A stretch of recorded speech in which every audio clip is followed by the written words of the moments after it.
여러분 안녕하십니까? 11월 23일 토요일 뉴스타트 1부 시작합니다. 더불어민주당 이재명 대표가 모레 위증교사 혐의 1심 선고를 앞두고 있습니다. 위증교사 혐의는 선거법 위반보다 양형 기준이 더 높아서 선거법 위반 1심에서 이미 징역형을 선고받은 이 대표의 사법 리스크가 더 커졌다는 분석입니다. 신지원 기자가 보도합니다. 대법원 양형 기준에 따르면 위증죄의 형량은 기본이 징역 6개월에서 1년 6개월입니다. 위증한 내용이 객관적 사실에 부합하거나 범행을 자백한 경우에는 감경될 수 있지만 위증을 교사하거나 위증으로 재판 결과에 영향을 미친 경우 등에는 징역 3년까지 형량이 가중될 수 있습니다. 검찰은 이 대표가 요구한 거짓 증언이 법정 진술 증거로 채택돼 무죄 선고로 이어졌다며 최고형인 징역 3년을 구형했습니다. 또 지난 6년간 위증교사 사범의 대부분이 실형이나 집행유예를 선고받는 등 벌금형은 극소수에 불과하다며 가중처벌 필요성을 강조했습니다. 반면 이 대표는 증인으로 섰던 김진성 씨에게 있는 그대로 기억을 되살려달라고 한 것뿐이고 재판 결과에도 큰 영향을 미치지 않았다며 검찰의 짜깁기 수사라고 비판하고 있습니다. 없는 사실 얘기할 필요 없다. 그런 내용은 다 빼고 짜집기를 해가지고 위증을 교사했다고 기소를 하니 이게 사건 조작, 증거 조작 아니고 뭐겠습니까? 위증교사의 경우 금고 이상의 형이 확정되면 국회의원직을 잃고 5년간 피선거권이 박탈됩니다. 지난 공직선거법 위반 혐의 1심에서 징역형의 집행유예를 선고받은 이재명 대표는 이번 위증교사 혐의 1심 결과에 따라 또 한 번 중대한 정치적 분수령을 맞이할 전망입니다. YTN 신지원입니다. 모레 1심 선고를 앞둔 민주당 이재명 대표의 위증교사 사건은 이 대표가 증인에게 거짓 증언을 시켰다는 간단한 내용의 사건입니다. 하지만 혐의의 발단은 22년 전 검사 사칭 사건으로 다소 복잡하게 얽혀 있는데요. 김다현 기자가 사건의 경위를 정리했습니다. 이재명 대표 위증교사 혐의의 출발점은 무려 22년 전 사건입니다. 이 대표가 벌금형을 선고받은 2002년 검사 사칭 사건, 무죄가 확정된 2018년 공직선거법 위반 혐의, 그리고 곧 1심 선고를 앞둔 위증교사 사건까지 모두 연결돼 있습니다. 이른바 검사 사칭 사건은 이재명 대표가 경기도 성남에서 시민운동을 할 때 발생했습니다. 변호사로 활동하던 이 대표는 KBS 최철호 PD와 함께 고 김병량 전 성남시장의 특혜 분양 의혹을 파헤치고 있었는데요. PD가 검사를 사칭해 김 전 시장과 통화할 수 있도록 이 대표가 검사 이름을 알려주고 질문까지 적어줬다는 것이 사건의 골자입니다. 이 대표는 자신은 가담한 적 없고 김 전 시장과 KBS가 야합해 자신을 주범으로 몰았다고 주장했는데요. 그러나 법원은 이 주장을 받아들이지 않았고 이 대표는 2004년 12월 벌금 150만 원을 확정받았습니다. 검사 사칭 사건은 16년 뒤인 지난 2018년 다시 수면 위로 떠올랐습니다. 경기도지사 후보 TV토론에서 이와 관련한 질문이 나오자 이 대표가 누명을 쓴 것이라고 말한 건데요. 직접 들어보시죠. 제가 한 게 아니고 PD가 사칭하는데 제가 옆에 인터뷰 중이었기 때문에 제가 그걸 도와줬다는 누명을 썼습니다. 검찰은 이 발언이 허위라고 보고 공직선거법 위반 혐의로 재차 기소했습니다. 재판에 넘겨진 이 대표는 고 김병량 전 성남시장의 수행비서 출신 김진성 씨에게 직접 전화해 증언을 요청합니다. 김 전 시장이 최 PD 고소를 취하하는 대신 이재명을 주범으로 몰자는 합의가 있었다는 취지로 말해달라는 건데 이 내용도 일부 들어보겠습니다. 이게 지금 매우 정치적인 좀 배경이 있던 사건이었다는 점들을 좀 얘기를 해주면 도움이 될 것 같아요. 그냥 있는 대로. 너무 오래돼서 기억도 사실. 검찰은 이후 김 씨 증언이 이 대표 최종 무죄 판결에 결정적 영향을 미쳤다고 보고 이 대표를 위증 교사 혐의로, 김 씨를 위증 혐의로 재판에 넘겼습니다. 이렇게 이 대표는 과거에 재판받았던 사건으로 다시 재판을 받고 이로 인해 또 다른 재판을 받는 연쇄 사법 리스크에 묶여 있는데요. 오는 25일 선고 결과에 따라 5개 재판을 받는 이 대표의 사법 리스크 무게가 달라질 것으로 보입니다. YTN 김다현입니다. 검찰이 지난 대선을 앞두고 허위 사실을 공표한 혐의로 기소된 더불어민주당 이재명 대표에게 징역형의 집행유예를 선고한 1심 판결에 불복해 항소했습니다. 서울중앙지방검찰청은 공직선거법 위반 혐의로 이 대표에게 징역 1년에 집행유예 2년을 선고한 원심 판결에 대해 사실 오인과 법리 오해, 양형 부당을 이유로 항소했다고 밝혔습니다. 이 대표도 항소기한 만료를 하루 앞둔 그제 1심 판결에 불복해 항소장을 냈습니다. 전해드린 것처럼 공직선거법 위반 혐의로 1심에서 중형이 선고된 민주당 이재명 대표가 이번엔 위증교사 사건 1심 선고를 앞두고 있습니다. 민주당은 결과가 어떻든 이 대표 체제에 달라지는 건 없을 거라면서도 자체 사법부를 자극할 수 있는 언행은 자제하는 분위기입니다. 김경수 기자가 보도합니다. 이재명 대표의 위증교사 사건 1심 선고를 앞둔 민주당은 단일 대우를 강조하고 있습니다. 어떤 결과가 나와도 이재명 체제가 흔들리지 않을 거라는 전망이 개파를 불문하고 우세합니다. 내부 동료는 없습니다. 정치 검찰이 기소한 거를 정치 판결을 한 것이고 이재명 그 체제가 확고하게 자리를 잡았기 때문에 흔들리지는 않을 것으로 전망이 되어집니다. 이 대표는 정치적 고향인 경기도에서 시장 상인을 만나는 등 민생 행보 속도를 늦추지 않고 있습니다. 이 자리엔 잠재적 경쟁자 김동연 경기도지사도 동행했는데 사법 리스크 현실화로 어수선한 당내 분위기를 다잡기 위한 거란 해석이 나왔습니다. 법원을 자극하지 않으려는 기류도 엿보입니다. 앞서 민주당은 이 대표의 선거법 1심 선고 직후 격앙된 반응을 쏟아냈지만 미친 정권의 미친 판결입니다. 오죽하면 서울법대 나온 판사가 맞냐고들 하겠습니까? 이번엔 이 대표가 직접 사법부를 싸잡아 비난하는 건 바람직하지 않다며 사실상 자제령을 내렸습니다. 양심적이고 정의감이 투철한 유능한 법관들이 훨씬 더 압도적으로 많다. 사법부의 감사와 존중의 마음을 전해드리는 바입니다. 이번 주말 장외 집회에서 이 대표가 연설에 나서지 않기로 한 것도 같은 맥락으로 풀이됩니다. 상대적으로 형량이 가벼울 거라 예상했던 선거법 1심에서 일격을 당한 만큼 신중하게 임할 수밖에 없는 겁니다. 야권에 적지 않은 파장을 몰고 올 이재명 대표 위증교사 1심 선고를 앞두고 여의도 정치권의 시선은 다시 한번 법원으로 쏠리고 있습니다. YTN 김경수입니다. 이렇게 이재명 대표의 재판 리스크가 현실화되면서 국민의힘은 대야 공세와 함께 민생, 쇄신 강조에 투트랙 전략에 당력을 집중하고 있습니다. 당원 게시판 논란으로 개파 갈등이 재점화되면서 내홍 진화 여부가 향후 여권의 운명을 판가름할 주요 변수가 될 거라는 전망도 나옵니다. 박광렬 기자입니다. 이재명 대표 공직선거법 1심 유죄 판결 이후 한동훈 대표는 노동계와 중소기업인을 찾는 등 민생 화두에 집중했습니다. 반사 이익만 노려선 안 된다며 여권의 선제적인 변화, 쇄신의 중요성도 부각했습니다. 이재명 조국이 잘못한다는 반사 이익만으로 저희가 민심의 사랑을 되찾아오지 못한다는 점을 지난 4월 10일에 총선에 이미 우리 보지 않았습니까? 하나 되는 것 자체가 목표가 아니라 하나 되는 방향이 정확하고 올바라야 합니다. 당 차원에선 민주당을 향한 공세 수위를 더 끌어올렸습니다. 이 대표 1심 선고 직전 허위사실공표죄 삭제와 피선거권 제한 기준 완화를 담은 공직선거법 개정안이 잇따라 발의됐다며 통과되면 2심 형량에 영향을 줄 이재명 구하기 법안이라고 지적했습니다. 수사와 감사기관 특수활동비 예산이 대폭 삭감된 점을 두고는 이재명 수사를 겨냥한 거대 야당의 보복이라고 목소리를 높였습니다. 이재명 대표와 민주당 국회의원들 그리고 문재인 정부의 범죄 적폐에 대한 수사와 감사를 진행하는 데 대한 보복이라고 볼 수밖에 없습니다.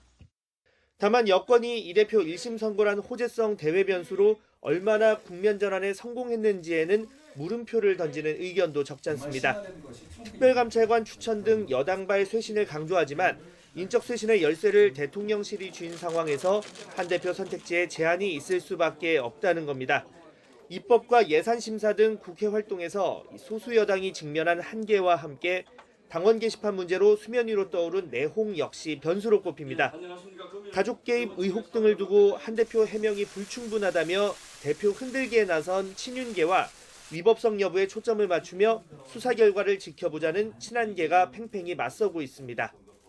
적어도 이재명 대표의 위증교사 사건 선고 때까지는 이 문제를 일단락 지어주시는 것이 익명으로 된 당원 게시판에서 어떤 과정을 통해서 그렇게 특정의 사람들의 이름을 실명으로 끄집어냈는지 그것도 상당히 의혹이고요. 이재명 대표 위증교사 사건 1심 선고를 앞두고 질서 있는 쇄신과 민생 주도권 확보, 내홍 진화라는 과제가 여당 앞에 놓였습니다. 앞으로 반년 남짓이 지지율 회복을 위한 골든타임이라는 지적 속에 한동훈 대표 리더십이 또 한 차례 시험대에 올랐다는 분석입니다. YTN 박광일입니다.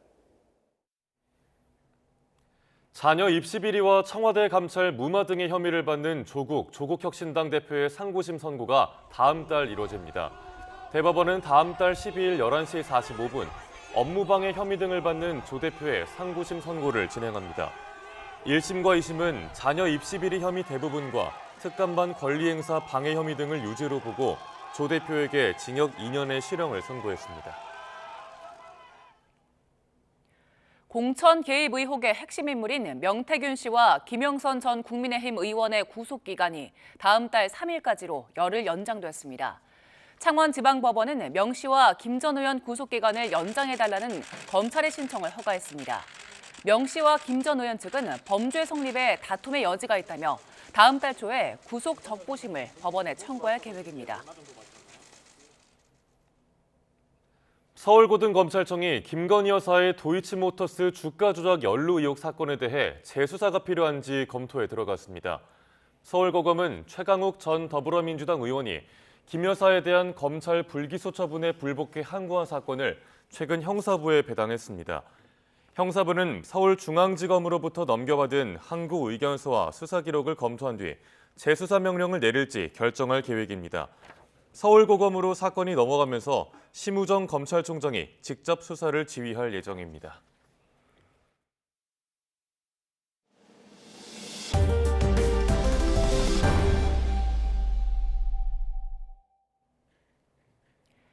연세대 논술시험 유출 의혹을 둘러싼 논란이 법적 다툼으로 치닫고 있는 가운데 수험생들의 혼란도 커지고 있습니다.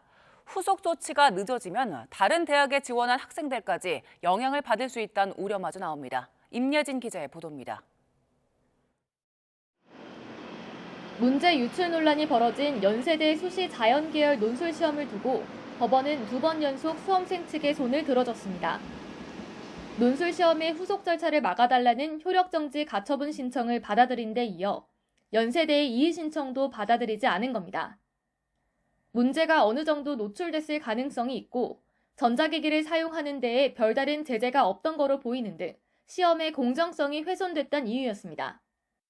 260명 정도의 예비 합격자의 기대보다 이 공정성 결여의 시험을 본 1만 명 이상의 수험생이 입을 피해가 더 크다.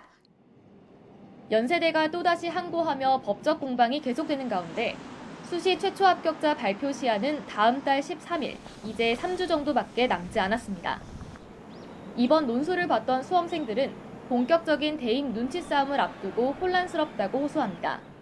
정시 지원을 할 때도 이제 연대를 수시로 어느 정도 붙어놨다 보니까 더 높은 대학교들을 이제 쓸 수 있겠구나 이런 게 있는데 이런 확신이 안 들다 보니까 입시업계는 연세대에 응시하지 않은 다른 수험생까지 영향을 받을 거라고 우려합니다. 연세대학하고 중앙대학에 붙은 아이가 연대에 붙은 줄을 모르면 중앙대에 등록을 해버리잖아요. 그러면 중앙대학교에 들어가다가 한 명이 못 들어가는 거죠. 연세대 측은 본안 소송 판결을 기다리겠다면서 재시험이나 정시 2월은 대안이 될 수 없다는 입장을 내놓은 상황. 모든 수험생의 권익을 보호하고 선의의 피해가 발생하지 않도록 하겠다고도 강조했습니다. 본인이 부정행위를 하지도 않았으며 이 사건 논술 시험만을 위해서 열심히 공부를 했는데 그러한 수험생들에게 회복할 수 없는 손해가. 하지만 담당 부처인 교육부는 입시 혼란을 막기 위해 수시 전형이 끝나는 다음 달 26일까지 대학 측이 방안을 마련하라는 주문을 내놨습니다. 그러면서 수시 모집 인원을 정시로 이월하는 건 논술 전형 지원자의 기회가 사라져 수험생들에게 회복할 수 없는 피해가 발생해 합리적 대안이 되기 어렵다고 강조했습니다. 저희가 엄중함을 잘 알고 있고 어떻든 이 문제를 조속히 해결하기 위해서 교육부가 최대한 역할을 하겠다 하는 말씀을 드리겠습니다.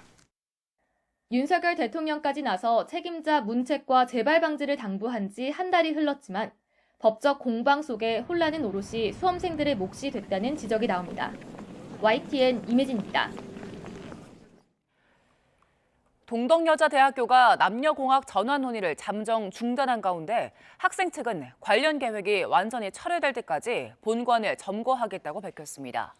동덕여대 총학생회는 입장문을 통해 학교가 학생들의 의견을 실질적으로 수렴할 방안을 만들 때까지 점거를 해지하지 않겠다고 전했습니다.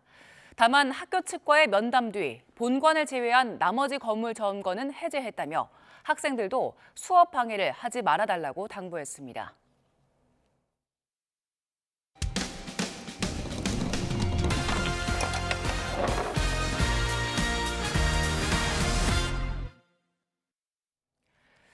언어장애인의 재활을 돕는 언어치료학과 재학생과 현직 언어재활사들이 대법원 판결에 따라 대규모로 자격을 취소당하는 사태가 벌어졌습니다. 수백 명이 일자리를 잃고 국가시험도 치지 못할 상황이지만 보건복지부는 뾰족한 대책을 내놓지 못하고 있습니다. 제보는 Y, 김근우 기자가 취재했습니다. 사이버대학에서 언어치료학을 전공하고 장애아동 언어재활사로 활동하는 광모 씨. 국가시험까지 응시해 받아낸 자격이 곧 취소된다는 청천벽력 같은 소식을 들었습니다. 자격 취소 대상은 곽 씨를 비롯해 원격대학 출신으로 2022년과 23년 언어재활사 시험 합격자 500여 명. 언어재활사협회가 원격대학 졸업자들의 자격을 제한해야 한다며 소송을 내 최종 승소했기 때문입니다. 노력했던 몇 년을 하루아침에 부정당하고 직장까지 잃게 된 심정은 그저 참담합니다. 심장이 쪼이고요. 숨이 가쁘고요. 그리고 일단 지금 공통적인 거는 수면 장애를 겪고 있어요. 2시간, 3시간밖에 못 자고 억울함이 올라오잖아요. 우리가 왜냐하면 굉장히 열심히 산 사람들이거든요. 언어재활사 시험 자격 요건은 대학원과 대학, 전문대학 졸업자입니다. 원격대학은 포함되지 않아 곽 씨 같은 이들의 자격을 인정할 수 없다는 게 대법원 판단입니다. 원격대학도 대학에 포함된다는 보건복지부 방침만 믿고 학업을 이어왔는데 이제와 틀렸다는 판결에 날벼락을 맞았습니다. 국가고시입니다. 국가고시 정말 어렵게 시험을 쳤고 이 과정을 다 거쳤는데 이게 지금 취소가 된다고 하니까 국가기관이라면 우리가 그 국가기관을 믿고 이까지 지금 시험을 쳤으면 자격증을 발부받았으면 이거에 대한 책임은 마땅히 있어야 된다고 생각하는데 현재 언어치료학과가 있는 원격대학은 전국에 2곳으로 재학생만 1,000명이 넘습니다. 이들 역시 학업을 마치더라도 언어재활사 국가시험 응시 자격 자체를 받을 수 없게 됐습니다. 대학들은 법원 판결 전에 입학한 학생들만이라도 구제해달라며 삭발 시위까지 진행했습니다. 학생들이 사실 죄가 없잖아요. 보건복지부에 고시한 대로 공부를 했고 열심히 공부한 죄밖에 없는데 그 대법원 판결로 해서 취소가 된다. 이거는 있을 수 없는 일이다. 보건복지부는 원격대학 학생들을 위한 특례 방안을 마련하겠다고 밝혔습니다. 하지만 뚜렷한 대책이 나오지 않은 채 국가시험원은 오는 30일 시험을 앞두고 원격대학 재학생들에게 수업료 환불만 공지했습니다. YTN 김근우입니다. 이른바 의료계 블랙리스트를 작성한 혐의로 재판에 넘겨진 전공의가 첫 재판에서 혐의를 부인했습니다. 사직 전공의 정모 씨 측은 서울중앙지방법원에서 열린 첫 재판에서 객관적 사실관계는 인정하지만 스토킹 범죄로 처벌되기 어렵다는 입장이라고 말했습니다. 정 씨 측은 스토킹은 상대방 의사에 반해야 하고 특정인을 통해 불안감과 공포심을 유발해야 한다며 이 같은 요건을 충족하는지 의문이라고 밝혔습니다. 잠잘 때 숨을 쉬지 않는 수면 무호흡증 환자가 5년 만에 3배 넘게 늘었습니다. 수면 중 호흡이 원활하지 않으면 급성 심장정지 위험이 54%나 증가해 경각심이 필요합니다. 권민석 기자의 보도입니다. 이 30대 남성은 코골이가 심하다는 아내의 말을 듣고 수면 클리닉을 방문했습니다.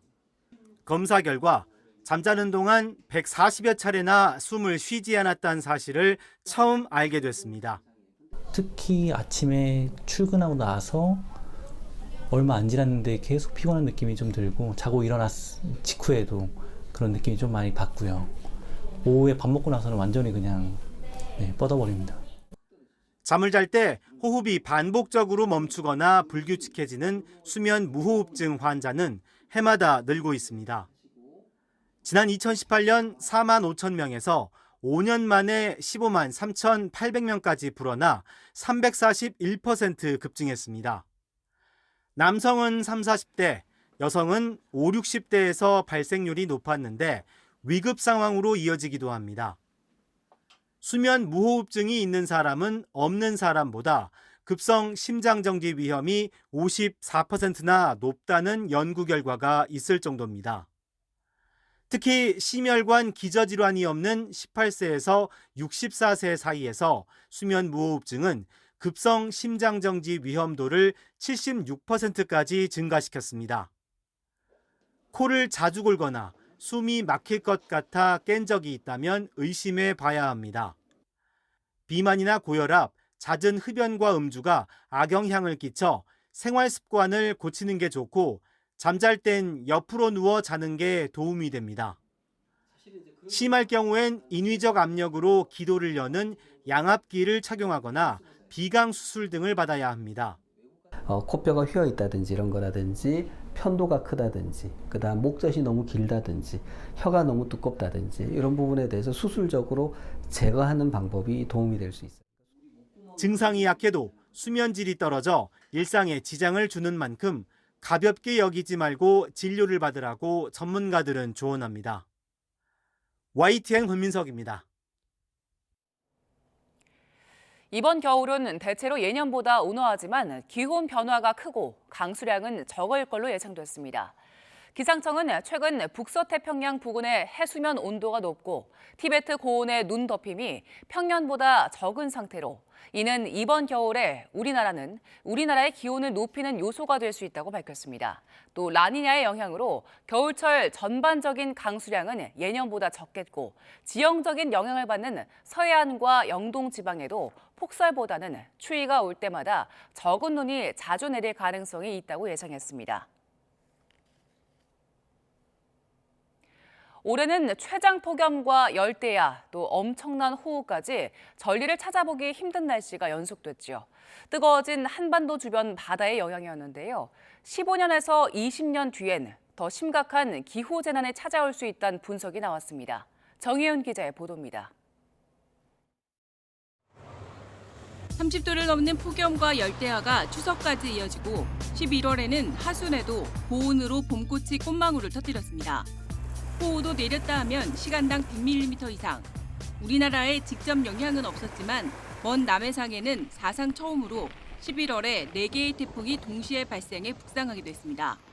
모두 뜨거운 바다가 만들어낸 기상 이변들입니다. 최근 한반도 주변 바다 온도는 지난 100년 사이 1.5도 상승했는데 전 세계 평균보다 2.5배나 높습니다. 펄펄 끓는 바다는 대기 중의 수증기량을 증가시켜 열대야와 극한호우 등 특이한 날씨 현상을 만듭니다. 한반도 바닷물이 40년 동안 약 2도에 육박할 정도로 굉장히 빠르게 온도가 상승하고 있고요. 황해라든지 남해보다 동해 수온이 매우 빠르게 상승하고 있다. 이렇게 대만 한류를 통해서 들어온 지류는 동해 쪽으로 들어가기 때문에 한반도 주변 고수온 패턴은 중위도 부근 태평양 지역의 해수면 온도가 10년 주기로 변하는 현상으로 예측할 수 있는데 최근 이 데이터가 10년 가까이 음의 패턴을 보이며 한반도 부근 고수온 현상이 절정에 달하고 있는 겁니다. 과학자들은 이 현상이 1, 2년 안에 잠시 양의 패턴으로 돌아선 뒤 2040년 이후 지금처럼 더 강한 음의 패턴을 보일 수 있다고 분석했습니다. 더욱 심한 기상이변이 발생할 수 있다는 얘기입니다. 한반도 주변 바다가 이렇게 빨리 갑자기 뜨거워질 거라고 그 누구도 예상을 못했기 때문에 과학자들도 지금 굉장히 당혹스러운 그런 상황입니다. 수년 내로 양의 페이지로 PDO가 돌아선다면 우리나라 주변의 어떤 그런 고수온 현상이 조금은 해소가 될 수 있을 거다 한 2040년경 다시 음의 모드로 쭉 간다. 그러면 우리가 굉장히 심각한 그때는 우리나라 피해가 있을 수 있는 상황이라서 전문가들은 지금부터라도 10년 뒤, 20년 뒤를 미리 내다보고 한반도 주변 고수온화와 기후 재난 피해에 철저히 대비해야 한다고 강조합니다. YTN 정혜윤입니다. 한반도의 소나무가 집단으로 말라 죽을 위기에 처한 걸로 나타났습니다. 지구온난화 같은 급격한 기후변화에 따른 이른바 기후 스트레스가 원인으로 지목되는데 대책 마련이 시급해 보입니다. 백종규 기자의 보도입니다. 지난 겨울 국내 최대 금강소나무 서식지인 경북 울진의 모습입니다. 흰 눈이 내린 경사면에도 깊은 산속에도 소나무들이 뿌리채 뽑혀 있습니다. 봄철 가뭄 이후 습기를 머금은 눈이 계속 내리면서 이 같은 현상이 나타났는데 그동안 한 번도 벌어지지 않았던 광경입니다. 환경단체는 이 같은 현상의 원인을 지구온난화로 인한 기후변화로 꼽았습니다. 날씨가 따뜻하기 때문에 광합성 양은 더 늘어나려고 하는데 수분이 공급이 안 되면서 스트레스를 받고 이 스트레스가 누적돼서 그런데 소나무가 맥없이 죽어가는 게 경북 울진만의 일이 아니었습니다. 국립공원공단 연구원이 지난해 주요 국립공원 소나무를 조사해봤더니 고사한 소나무가 태백산은 480개 채, 설악산은 41개 채, 소백산은 34개 채, 오대산은 11개 채, 치악산은 4개 채였습니다. 특히 설악산 장수대, 태백산 조록바위봉과 쌀이제 부근에서는 집단 고사 현상이 확인되기도 했습니다. 연구진이 해발 고도와 위치 지수 등 변수를 종합 분석한 결과 설악산 전체 소나무 가운데 47.8%가 고사 위기에 처한 것으로 나타났습니다. 이런 소나무는 치악산의 경우도 40%가 넘었으며 태백산 30%대, 소백산과 오대산도 20%가량 됐습니다. 고사 위기 소나무는 해발 고도가 낮은 사면, 즉 암석지대를 중심으로 분포했습니다. 전문가들 역시 이 같은 현상의 원인을 기후 스트레스 탓으로 추측하고 있습니다. 계속적인 기후변화로 인해 장기적인 스트레스를 받고 생리적인 생태적 균형을 잃어버려 과거 좋은 환경 때보다 수명이 단축될 수 있을 것으로 판단됩니다. 소나무 숲은 우리나라 전체 산림 가운데 36.9%를 차지할 정도로 광활합니다. 이 때문에 소나무 고사가 생태계에 미칠 영향은 상상할 수 없을 정도인데 그 피해는 소나무만으로 그치지 않을 것이라는 점을 고민해야 할 때입니다. YTN 백종규입니다. 트럼프 2기 행정부가 전기차 보조금 폐지를 예고한 가운데 현대차가 미국에서 새 전기차를 공개했습니다. 트럼프발 암초를 뛰어넘을 수 있을지 주목되는데 호세 무뇨스 사장 내정자는 자신감을 내보였습니다. 미국 LA에서 최하영 기자가 보도합니다. 현대차의 아이오닉 9이 미국 LA 베벌리힐스 유명저택에서 베일을 벗었습니다. 대형 전기 SUV로 한 번 충전으로 500km 이상을 달릴 수 있습니다. 아이오닉 9은 트럼프 전 대통령 당선 뒤 현대차가 내놓은 첫 전기차입니다. 큰 차를 선호하는 미국 소비자들을 겨냥한 모델로 미국 현지 공장에서 생산할 예정입니다. 현대차는 새 전기차를 앞세워 LA 오토쇼에도 출격했습니다. 일시적 판매 둔화에도 불구하고 세계 완성차 업체 저마다 전기차를 선보이며 거스를 수 없는 흐름임을 다시 입증했습니다. 올해 미국 전기차 시장에서 현대차와 기아는 사상 처음 10만 대 판매를 돌파했습니다. 특히 아이오닉 9은 미국의 전기차 보조금 대상입니다. 다만 트럼프 2기 행정부가 전기차 보조금을 폐지할 수 있다는 가능성에 시장 불확실성은 한층 커졌습니다. 현대차가 창사 이래 처음으로 미국통으로 불리는 외국인 CEO를 기용한 배경이기도 합니다. 공식 석상에선 호세 무뇨스 사장 내정자는 모든 규제에 대응할 준비가 됐다며 자신감을 내비쳤습니다. We are on pace for our fourth consecutive annual U.S. retail sales record, driven by a 37% increase in hybrid sales and 26% growth for EVs. LA는 미국에서 전기차 수요가 가장 많은 도시입니다. 트럼프발 악재를 뛰어넘어 이곳에서 현대차 전기차의 질주를 볼 수 있을지 주목됩니다. LA에서 YTN 최하영입니다. 최근 GS건설이 22년 된 아파트 브랜드 자이를 재단장하면서 단일 브랜드 가치를 높이기로 했죠. 반면 다른 건설사들은 앞다퉈 별도의 최고급 브랜드 아파트를 내놓고 차별화를 추구하고 있습니다. 최두희 기자가 보도합니다. 2002년 자이 브랜드를 선보인 뒤 처음으로 브랜드 재단장에 나선 GS건설. 새 브랜드를 만드는 대신 로고를 바꿔 기존 자이 브랜드를 발전시키기로 했습니다. 투입한 금액 대비 얻을 수 있는 이익이 크지 않다고 판단했기 때문입니다. 단순한 이미지 변화가 아닌 근본을 튼튼히 하는 혁신의 중요한 밑거름입니다. 고객부터 협력사까지 함께 만들고 성장하는 상생과 협력의 브랜드를 목표로 나아갈 것입니다. 이렇게 단일 브랜드 전략을 유지하고 있는 대형 건설사는 기존 브랜드 레미안을 유지하고 있는 삼성물산과 아이파크 단일 브랜드 전략을 고수하고 있는 HDC 현대산업개발 정도입니다. 다른 대형 건설사들을 살펴보면 대우건설은 푸르지오 서밋, DLENC는 아크로 등 일반 브랜드와 차별화를 위해 저마다 하이엔드 브랜드를 내놓은 상황입니다. 올해엔 HLDNI 한라가 새 브랜드 에피트를 내놓는 등 중견 건설사들까지 브랜드 재정비에 나섰습니다.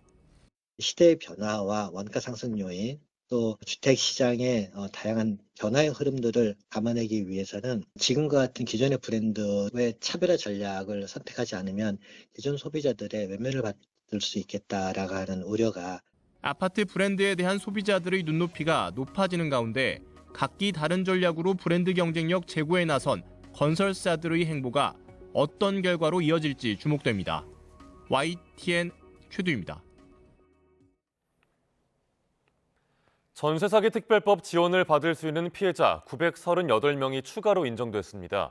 국토교통부 전세 사기 피해 지원 위원회는 지난 6일부터 세 차례 전체 회의를 열어 피해자 결정 신청 1,823건 중 938건을 가결했다고 밝혔습니다.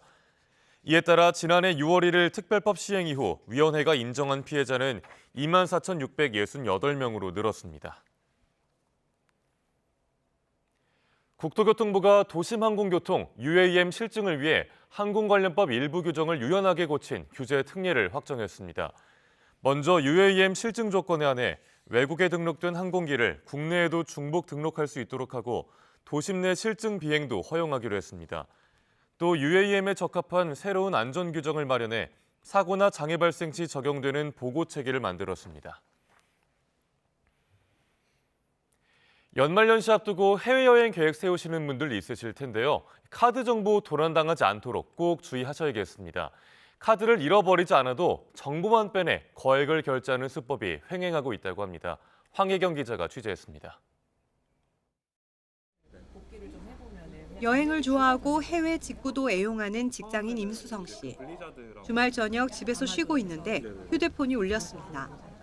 0.1 캐나다 달러가 결제됐다는 알림이었습니다. 우리 돈으로 100원 정도라 무심코 넘겼는데 곧이어 온 메시지를 보고 경악하지 않을 수 없었습니다. 두 번에 걸쳐 우리 돈으로 700만 원가량이 해외에서 결제된 겁니다.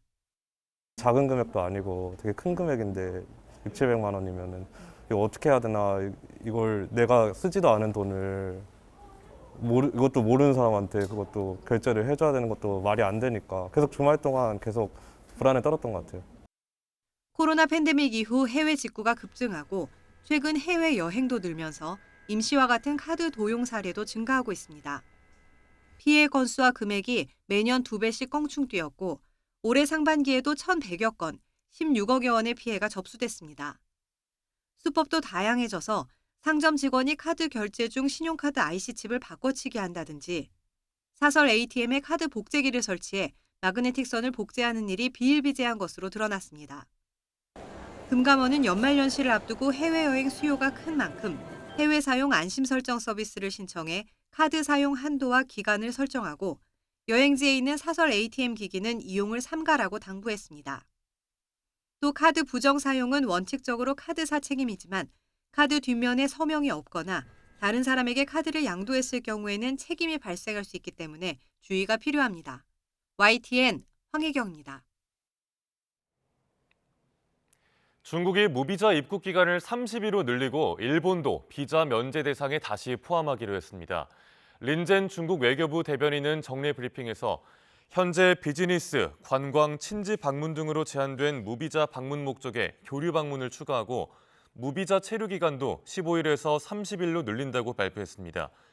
이어 오는 30일부터 내년 12월 31일까지 일본을 비롯한 불가리아와 루마니아, 크로아티아, 몬테네그로, 북마케도니아와 몰타, 에스토니아, 라트비아, 일본의 일반 여권 소지자도 비자 면제 대상에 들어간다고 덧붙였습니다. 날씨가 추워지고 한 해를 마무리하는 시기가 되면 어려운 이웃들을 더 돌아보게 되는데요. 지역에서 생산된 잡곡으로 선물꾸러미를 만들어 온정을 전하는 현장에 이상곤 기자가 다녀왔습니다. 대학생들이 잡곡을 종류별로 상자에 옮겨 담습니다. 충남 천안에서 생산된 찹쌀과 현미, 서리태 등 8가지. 한 글자 한 글자 진심을 담아 쓴 손편지를 마지막으로 홀로 사는 어르신과 저소득층 가정에 전달할 선물꾸러미가 완성됩니다. 대학에서 지역 농산물을 구매하고 재학생들이 따뜻한 마음을 담아 정성스럽게 포장했습니다. 잘 마무리할 수 있어서 너무 뿌듯하고 이제 더 다른 봉사활동에 더 전념하면서 열심히 할 수 있는 계기가 될 것 같습니다. 이렇게 만들어진 선물 상자는 모두 400개. 물품 전달은 공무원들이 도왔습니다. 대학의 뜻깊은 나눔 행사는 22년째 이어지고 있습니다.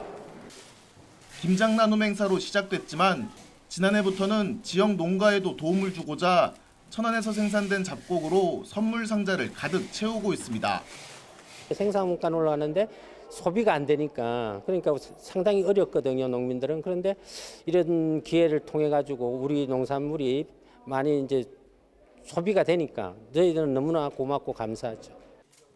대학 측은 선물을 받는 사람들의 만족도도 더 높아졌다고 밝혔습니다. 요즘에 좀 경제도 어렵고 그래서 어려운 분들이 많이 계시는데 그분들이 우리가 만든 그런 작은 선물이지만 조금이라도 이런 따뜻한 겨울을 보내는데 좀 도움이 되었으면 좋겠습니다. 사랑의 잡곡 나눔 봉사가 추운 겨울나기를 걱정하는 이웃들에게는 온기를 전하고 지역 농산물 판로 확대에도 큰 힘이 되고 있습니다. YTN 이상곤입니다.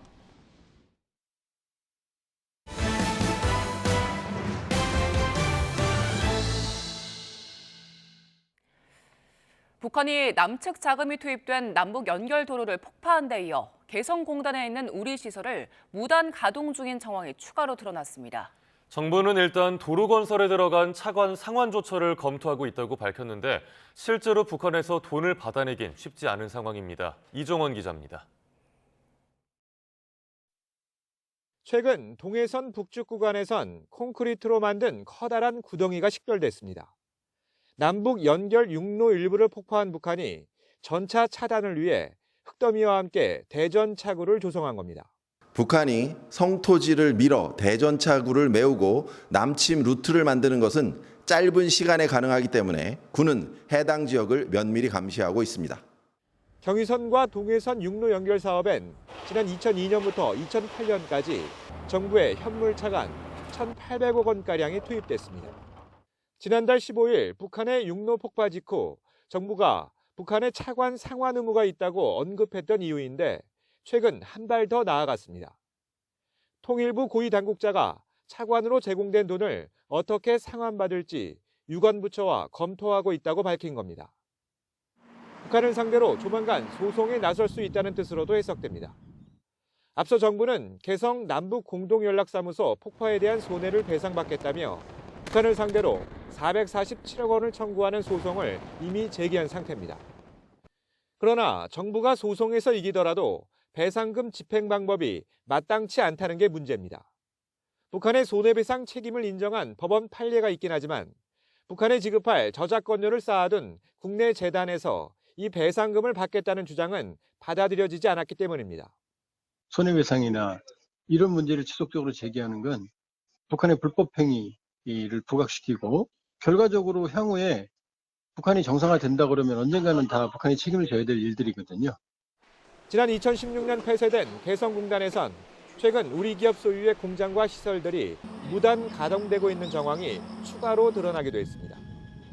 북한이 멋대로 이용하는 공단 시설이 현재 40곳에 달한다는 게 통일부의 분석인데 이 역시 뾰족한 대응 수단은 찾지 못하고 있습니다. 전문가들은 적대적 두 국가론을 선언하며 남북 단절 조치에 속도를 내는 북한이 남측 생산 기반 시설을 무단으로 사용하는 것, 체제의 이중성을 드러내는 대표적인 사례라고 지적합니다. YTN 이종원입니다. 지난달 경기도 접경지에서 주민 반발로 무산된 대북전단 살포가 이번엔 강원도 고성에서 추진되면서 다시 갈등이 불거지고 있습니다. 고성군은 주민 안전을 들어 위험구역을 설정했고 조업 차질을 우려하는 어민들도 강하게 반발하고 있습니다. 송세혁 기자가 취재했습니다. 2008년 10월 강원도 고성 거진항 앞바다. 어선에서 대북전단을 매단 풍선이 북한으로 날아갑니다. 당시 전단 살포를 주도했던 납북자 가족 모임이 16년 만에 다시 해상과 육지에서 전단을 날리겠다고 예고했습니다. 어선 이용은 어선법 위반이란 해경의 설명에 따라 이번엔 다른 선박을 이용하기로 했습니다. 이에 해경은 법적 문제와 안전성을 검토한 뒤 입출항을 허용할지 결정할 방침입니다. 소식지를 보내는데 이것까지 못하게 막는다? 이거는 국민의 도리도 아니고 공무원들의 도리도 아닙니다. 하지만 지역 어민들은 강하게 반발하고 있습니다. 전단 살포로 남북 간 군사적 긴장이 높아지면 동해안 최북단 어장이 통제돼 생계에 직접적인 타격이 우려되기 때문입니다. 문어도 그렇고 이제 나기 시작했는데 거기를 이제 못 올라가게 되면 저희한테는 타격이 크죠. 고성군은 주민 안전을 위해 거진읍과 현내면을 위험구역으로 설정하고 대북 전단 살포를 금지하는 행정명령을 내렸습니다. 최근 경찰은 경기도에서 대북 전단을 날린 탈북민 단체 대표를 항공안전보안법 위반 혐의로 검찰에 송치했습니다. 경기도 접경지에서 시작된 대북 전단 갈등이 강원도까지 번지며 주민들의 불안과 긴장감이 고조되고 있습니다. YTN 송세혁입니다. 트럼프 전 미국 대통령이 대선에서 승리하면서 북미 대화 재개에 대한 전망이 있었지만 지금은 불투명한 상황으로 가고 있습니다. 미국과 북한 모두 대화보다는 대결 쪽으로 가는 분위기인데요. 북한도 참전 중인 우크라이나전에 대한 차기 미국 정부의 정책 방향이 변수가 될 가능성은 남아 있습니다. 홍선기 기자입니다. 북미 정상회담 경험이 있는 트럼프 전 미국 대통령이 대선에서 승리하면서 북미 대화 재개에 대한 기대감이 높아졌던 건 사실입니다. 그러나 트럼프 2기 행정부의 국무장관과 국가안보 보좌관 등의 대북 초강경 인사들이 내정되면서 분위기가 바뀌었습니다. 미 대선 이후 침묵하던 북한 역시 트럼프 행정부에도 기대할 것이 없다는 입장을 내놓기 시작하면서 대화 기대감은 점점 식어가는 분위기입니다. 조선 반도의 긴장 상태를 사상 최악으로 격상시킨 미국과 괴뢰 한국을 비롯한 적대 세력들의 반공화국 군사적 대결 광태의 위협적 성격에 대하여 까발키시고 김정은 위원장은 미국과는 협상을 통해 할 수 있는 것은 다 해봤지만 남은 건 적대뿐이었다며 미국과 더 이상 협상할 일이 없다는 점을 직접 강조하기도 했습니다. 트럼프 당선인이 하루라도 빨리 끝내고 싶어하는 우크라이나 전쟁에 북한이 파병하고 있다는 점도 북미 관계 걸림돌로 작용합니다. And we're going to work very hard on Russia and Ukraine. It's got to stop. Russia and Ukraine's got to stop. 그러나 침묵을 깨고 대미 공세에 나선 북한의 의도가 오히려 협상 가능성을 열어둔 것이라는 분석도 있습니다. 북한의 군사력이 트럼프 1기 당시보다 강해졌고 러시아를 등에 업고 더욱 강화하고 있다는 점을 부각하려는 것이라는 겁니다. 또 다른 한편으로는 이러한 강대강에 있어가지고 트럼프 당선 측의 반응을 보여주면서 변화가서 과거처럼 비핵화 협상이 아니라 일종의 핵군축 협상 이런 전략적인 의지를 염두에 두은 표현이 아닌가 생각됩니다. 우리 정부는 그러나 비핵화가 아닌 핵을 용인하는 핵 군축 협상은 절대 용납할 수 없다고 밝히고 있습니다. 핵무기를 무제한으로 늘리겠다는 북한이 비핵화 협상 문을 먼저 두드릴 가능성은 거의 없지만 북한도 참전 중인 우크라이나전을 끝내겠다는 트럼프 차기 정부의 정책 방향이 변수가 될 여지는 남아 있습니다. YTN 홍성기입니다. 미국은 북한이 잠재적인 7차 핵실험을 위해 핵실험 장소 준비를 마치고 정치적 결단만 기다리고 있는 걸로 평가하고 있다고 미 국무부 핵심 관계자가 밝혔습니다. 알렉산드라 벨 국무부 군비통제 억제 안정부 차관보는 현지 시간 22일 코리아 소사이어티의 컨퍼런스에서 북한의 실험은 영내 긴장을 심각하게 고조시키고 전 세계 안보에 위협이 될 거라면서 이같이 말했습니다. 한미 핵협의그룹 국무부 대표인 벨 부차관보는 북한의 모든 미사일 발사와 핵위협은 북한이 불법적인 대량 살상무기 및 탄도미사일 프로그램을 진전시키겠다는 의지를 보여주는 거라고 평가했습니다. 우크라이나와 러시아가 서로 미사일 공격을 주고받으며 전쟁이 강대강으로 치닫고 있습니다. 러시아는 모든 탄두가 목표물에 도달했다고 자평하며 추가 보복 가능성도 시사했고 우크라이나는 나토의 긴급 회동을 요청하며 추가 지원 확보에 나섰습니다. 런던에서 조수연 특파원이 보도합니다. 러시아가 우크라이나에 발사한 신형 미사일에는 최소 6개의 탄두가 실렸던 것으로 확인됐습니다. 러시아 정부는 모든 탄두가 목표물에 도달했다며 목표를 달성했다고 자평했습니다. 이번 미사일 발사는 서방의 무모한 행동에 대한 대응이었다고 강조하며 곧 퇴임하는 바이든 정부는 계속 확전의 길로 가려 한다고 비난했습니다. В боевых условиях, в зависимости от ситуации и характера угроз безопасности, которые создаются.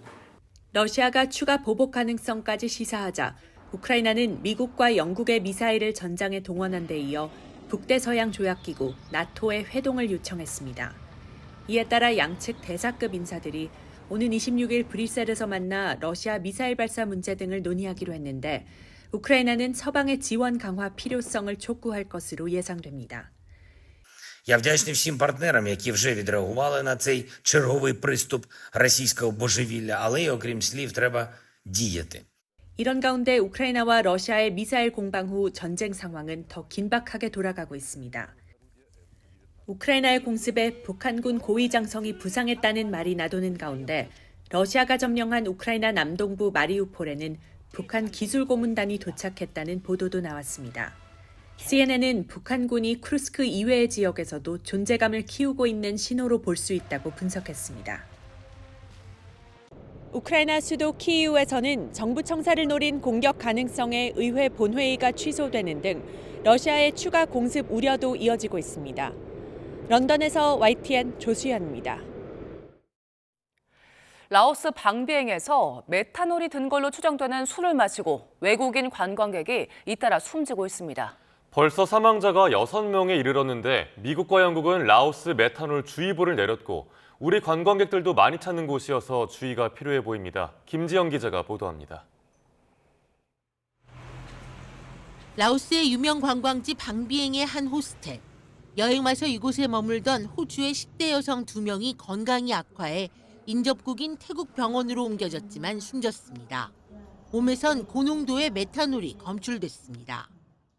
เหล้าปลอมนะครับก็คือมีสารเมทานอลนะครับซึ่งเป็นแอลกอฮอล์ที่ไม่สามารถกินดื่มได้นะครับเป็นสารพิษนะครับทำให้สมองบวมนะครับกดทับก้านสมองถูกกดทับนะครับก็เลยเสียชีวิตนะครับ 이들은 지난 12일 저녁 숙소에서 무료로 제공한 술을 다른 손님들과 마신 것으로 확인됐습니다. 두 사람 외에 지금까지 영국인 1명과 미국인 1명, 덴마크인 2명이 숨졌는데 중태인 관광객이 더 있어 사망자가 늘어날 가능성도 있습니다. 이와 관련해 미 국무부는 라오스 여행객들에게 건강 경보를 발령했고 영국 외무부도 여행객 안내 지침을 통해 알코올 음료를 마실 때 주의를 당부했습니다. I won't drink from a glass, I won't drink from an open bottle, and I won't drink a homemade alcohol. 그동안 동남아 일부 국가에선 값싼 메탄올로 술을 만들었다가 인명사고가 종종 발생해왔습니다. 전문가들은 소량의 메탄올도 치명적일 수 있다고 경고합니다. Some will be able to tolerate more than others because we all have variability in the capacity of our enzymes to detox. But small quantities, you're talking about several tens of milliliters, might be fatal for individuals. 특히 방비행은 배낭여행의 성지로 불리며 우리나라 관광객들도 많이 찾는 곳이어서 겨울 성수기를 앞두고 주의가 필요해 보입니다. YTN 김지영입니다.